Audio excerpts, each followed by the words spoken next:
আছো তোমরা সবাই? আশা করি তোমরা সবাই খুব ভালো আছো আর আমিও খুব ভালো আছি। তো আমার ভিডিওর ক্যাপশনটা দেখে তোমরা এতক্ষণে বুঝতেই পেরে গেছো এটা হতে চলেছে আমার ফার্স্ট ব্লগ ভিডিও। সবার প্রথমে আমি তোমাদের সাথে আমার পরিচয়টা শেয়ার করে নিব। তো আজ তো বছরের শুরু, তাই আমার তরফ থেকে সবাইকে জানাতে চাই হ্যাপি নিউ ইয়ার। তোমাদের সারা বছরটা খুব ভালোভাবে কাটুক ও সুস্থভাবে কাটুক। তো প্রথমেই আমি আমার নামটা বলে নিতে চাই। আমার নাম হলো অর্পিতা কর। আমার বাড়ি ওয়েস্ট বেঙ্গলের পূর্ব মেদিনীপুর জেলায়। আর পড়াশোনার দিক থেকে বলতে গেলে আমি হায়দ্রাবাদের একটি নার্সিং কলেজে 3rd ইয়ার কমপ্লিট করে এখন ট্রেনিংয়ে জয়েন করেছি।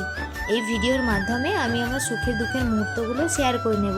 বলতে গেলে মূলত খুশির মুহূর্তগুলো শেয়ার করে নিতে চাই তোমাদের সঙ্গে। তো আজকের ভিডিওতে আমি আর কোনো কিছুই বলতে চাই না। আজকের ভিডিওটা এই পর্যন্তই। আর আমার এই ভিডিওটা যদি তোমাদের ভালো লেগে থাকে লাইক, কমেন্ট এবং শেয়ার করে দিও। আর তোমাদের সাপোর্ট ছাড়া কোনো কিছুই সম্ভব না। তো আমার চ্যানেলটাকে সাবস্ক্রাইব করতে ভুলো না। দেখা হচ্ছে পরের ভিডিওতে। বাই।